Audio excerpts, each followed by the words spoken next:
Hello students, last class में हमने देखा था कि adsorption of gases on solid surface, कि सॉलिड सरफेस के ऊपर गैस का एडजॉर्प्शन कैसे होता है, जिसमें हमने फ्रेंडलिच एडजॉर्प्शन आइसोथर्म को डिस्कस किया था।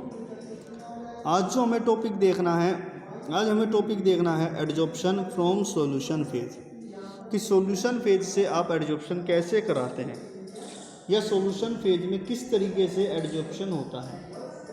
आज ये टॉपिक हमें देखना है। अगर हम बात करें सॉल्यूशन फेज से एडजॉर्प्शन की, तो सॉल्यूशन फेज से एडजॉर्प्शन वैसे ही होगा जैसे नॉर्मली होता है। मैंने आपको एक एग्जांपल डिस्कस किया था कि अगर मैं किसी चौक पीस को किस में डाल दूं, एक इंक में डाल दूं, तो जो चौक का पीस है उसके ऊपर कलर्ड सब्सटेंस एक्यूमुलेट हो जाते हैं। इसका मतलब क्या हुआ कि चौक के पीस के ऊपर एडजॉर्प्शन हुआ। सिमिलर एग्जांपल हम कैसे डिस्कस करेंगे, जो सॉलिड्स है can absorb solutes from solution, यानी जो सॉलिड्स हैं वो सॉल्यूशन में से केवल सॉल्यूट को एडजॉर्ब करेंगे। आगे देखिए, वो कहता है कि मैंने एक सॉल्यूशन लिया एसिटिक एसिड का, और एसिटिक एसिड के सॉल्यूशन को मैंने किस में डाल दिया, चारकोल में, या चारकोल को लेकर मैंने एसिटिक एसिड के सॉल्यूशन में उसको डाल दिया। अब डालने पर होगा क्या कि जो एसिड है, एसिटिक एसिड का सॉल्यूशन कैसे बनेगा, एसिटिक एसिड को पानी में डालने पर उसका सॉल्यूशन बनता है। तो मैं क्या देखता हूँ कि कुछ टाइम के बाद जो कंसंट्रेशन है एसिड की decreases in the solution, means धीरे धीरे जैसे आपने चारकोल को एसिटिक एसिड के अंदर डाला, तो after some time you will observe that concentration of acid decreases in the solution. क्यों?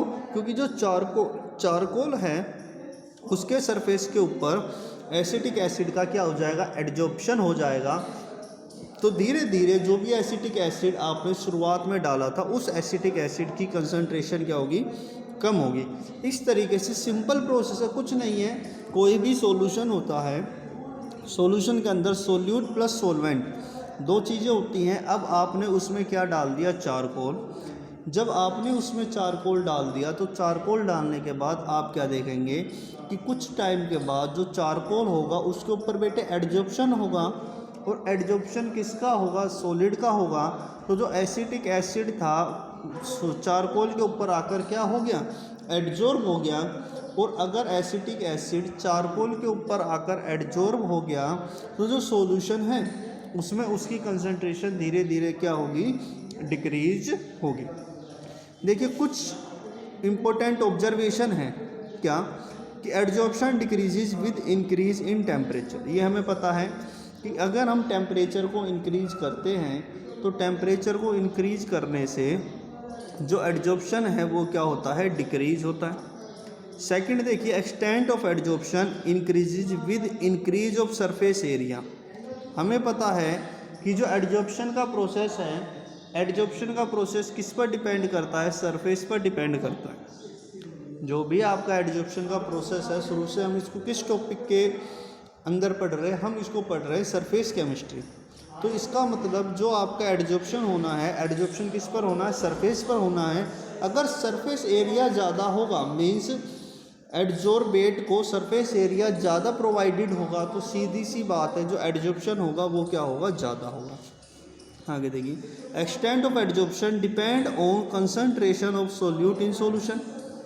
ये भी बिल्कुल ठीक बात है। कैसे भाई, एडजॉर्प्शन होना है, और एडजॉर्प्शन किसका होना, सोल्यूट का एडजॉर्प्शन होना है।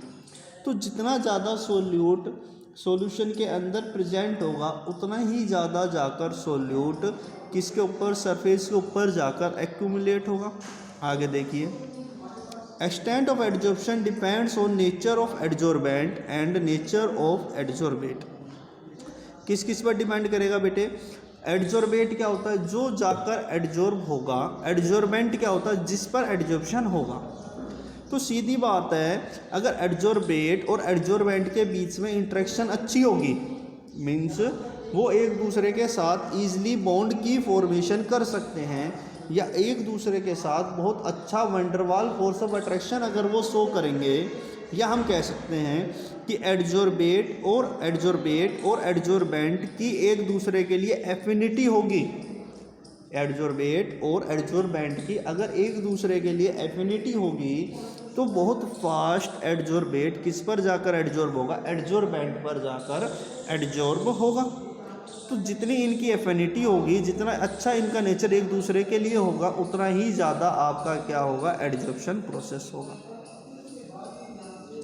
हमने फ्रेंडलिश एडजॉर्प्शन आइसोथर्म की बात की थी, तो उसमें हमने इस तरह की एक इक्वेशन देखी थी। आज इसी तरह की एक इक्वेशन हम किसके लिए देखेंगे, अगर हम सॉल्यूशन फेज से एडजॉर्प्शन कराना चाहते हैं। अगर हम सॉल्यूशन में कहते हैं कि एडजॉर्प्शन होगा सॉल्यूट का, तो वो भी बेटे किस पर डिपेंड करेगा, x/m इज इक्वल टू के सी की पावर 1/n।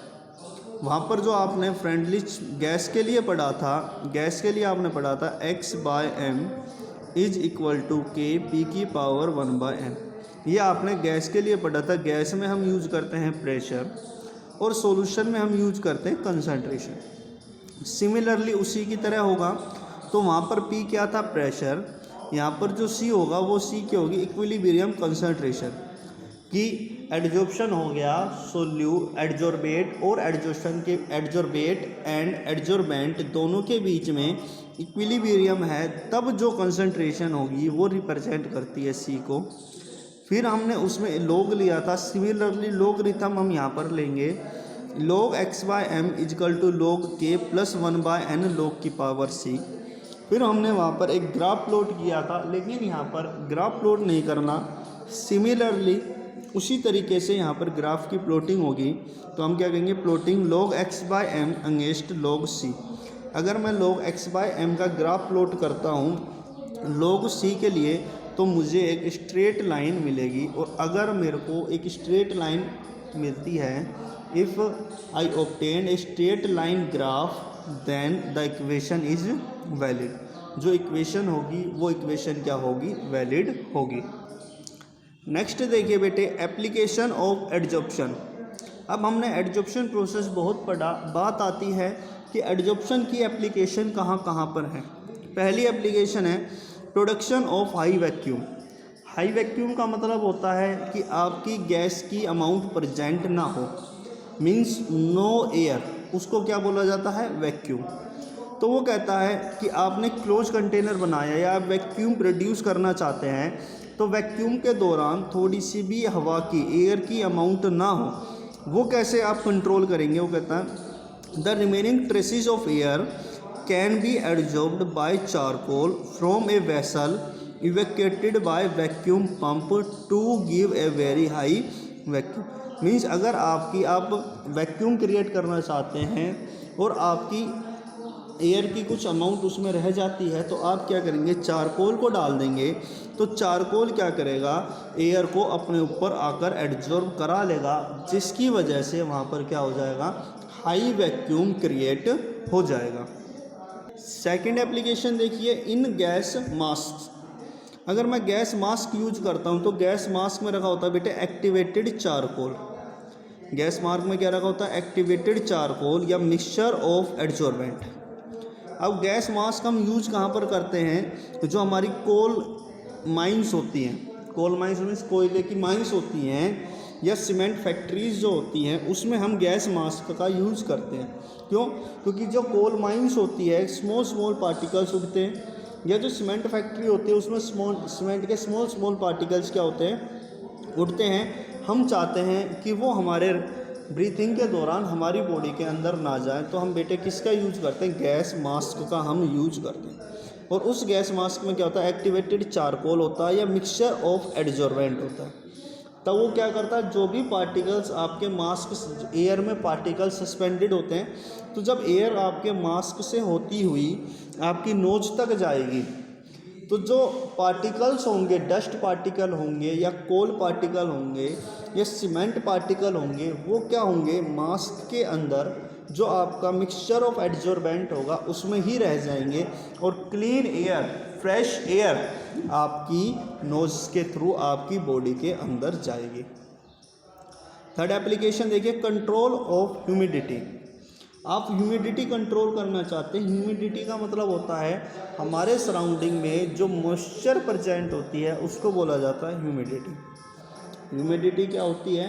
हमारे सराउंडिंग में जो मॉइस्चर प्रेजेंट होती है उसको बोला जाता है ह्यूमिडिटी। अब मैं ह्यूमिडिटी को कंट्रोल करना चाहता हूँ, तो ह्यूमिडिटी को कंट्रोल करने के लिए सिलिका और एल्यूमिनियम जेल का यूज होता है।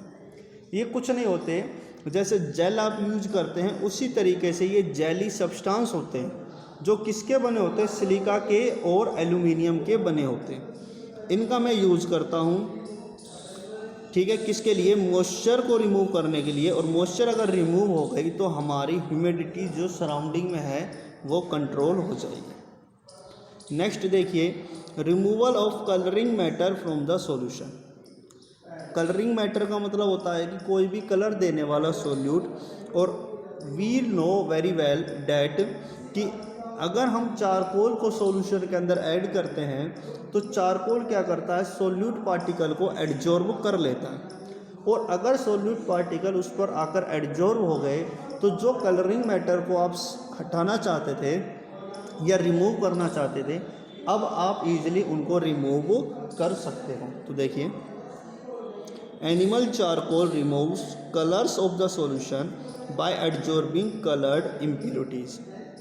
नेक्स्ट आर्टिकल देखिए, हेट्रोजीनियस कैटालाइसिस। हेट्रोजीनियस कैटालाइसिस का मतलब होता है आपका रिएक्टेंट और आपका कैटालिस्ट। अगर रिएक्टेंट और कैटालिस्ट दोनों की फेज डिफरेंट हो, मीन्स आपका रिएक्टेंट गैस हो और पर आपका कैटालिस्ट क्या हो? सॉलिड हो। आपका रिएक्टेंट गैस हो लेकिन आपका कैटालिस्ट क्या हो? लिक्विड हो। या आपका रिएक्टेंट सॉलिड हो और कैटालिस्ट क्या हो? लिक्विड हो। तो अगर दोनों की फेज डिफरेंट हो जाती है तो उसको बोला जाता है हेट्रोजीनियस कैटालाइसिस। जो हेट्रोजीनियस कैटालाइसिस होता है, कैटालिस्ट क्या होते हैं? जो किसी भी रिएक्शन के रेट को इंक्रीज कर देते हैं। कैटालिस्ट क्या होते हैं? जो रिएक्शन के रेट को इंक्रीज करते हैं। वो रिएक्शन के रेट को इंक्रीज कैसे करते हैं? जो रिएक्शन प्रोसीड होती है कैटालिस्ट को डालने के बाद, वो उनके सॉलिड सरफेस के ऊपर प्रोसीड होती है, और अगर सॉलिड सरफेस के ऊपर रिएक्शन प्रोसीड होती है तो उस रिएक्शन का रेट बढ़ जाता है। Adsorption of reactant on solid surface of catalyst increases the rate of reaction. आगे देखिए, separation of inert gases. Inert gas आपकी क्या होती हैं? ग्रुप 18 की जो गैसेज होती हैं उनको क्या बोला जाता है? इनर्ट गैसेज बोला जाता है। और जो भी इनर्ट गैसेज होती हैं उनकी टेंडेंसी क्या होती है? अलग अलग गैस की, जैसे helium, neon, argon, krypton, xenon, इनकी अलग अलग टेंडेंसी होती है एडजॉर्ब होने की। मीन्स कोई ईजिली एडजॉर्ब होगी और कोई स्लोली एडजॉर्ब होगी। वो देखिए, due to difference in the degree of adsorption of gases by charcoals. Degree of adsorption, degree of adsorption का मतलब क्या है कि कोई गैस तो बहुत फास्ट आकर एडजॉर्ब हो रही है और कोई गैस स्लोली आकर क्या हो रही है? उसके ऊपर आकर एडजॉर्ब हो रही है। तो इसी को ही बोला जाता है डिग्री ऑफ एडजॉर्प्शन, यानी difference in degree of adsorption, कि कोई फास्ट आए और कोई स्लो आकर क्या हो? एडजॉर्ब हो। A mixture of noble gas can be separated. हम नोबल गैस का अगर मिक्सचर है, हीलियम है, नियॉन, आर्गन, अगर मिक्स हैं, दो या दो से ज़्यादा गैस आपस में क्या है? मिक्स हैं, तो हम उनकी एडजॉर्प्शन टेंडेंसी के बिहाफ पर उनको क्या कर सकते हैं? अलग अलग सेपरेट कर सकते हैं। आगे देखिए, सेपरेशन इन क्योरिंग डिसीज। बहुत सारी डिसीज, बहुत सारी ड्रग ऐसी होती हैं जो जर्म्स को मारती हैं बाय गेटिंग एडजॉर्ब्ड ऑन देम।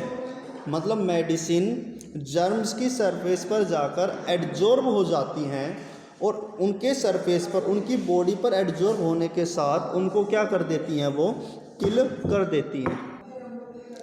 आगे देखिए बेटे, फोर्थ फ्लोटेशन प्रोसेस। इस प्रोसेस को समझते हैं थोड़ा सा, क्योंकि इससे नेक्स्ट चैप्टर में ये प्रोसेस डिटेल में है और नेक्स्ट चैप्टर हमारे सिलेबस से कट कर दिया गया। देखिए, ए लो ग्रेड सल्फाइड और is concentrated bye separating it from silica. A low grade sulphide और, इसका मतलब क्या होता है? सल्फाइड लो ग्रेड का मतलब होता है कि सल्फाइड के साथ मेटल एसोसिएटेड होती है। लो ग्रेड का मतलब है कि किसी और में अगर मेटल का जो अमाउंट है वो कम है तो उसको बोला जाता है लो ग्रेड ओर। और जो लो ग्रेड ओर से हम इम्प्योरिटी को रिमूव करते हैं, इम्प्योरिटी क्या होती है, जो ओर के साथ एसोसिएटेड होती है। अगर हम लो ग्रेड ओर से इम्प्योरिटी को रिमूव करना चाहते हैं तो वहाँ पर एडजॉर्प्शन टेक्निक का यूज होता है, केवल आपको ये याद रखना है। आगे देखिए एडजॉर्प्शन इंडिकेटर।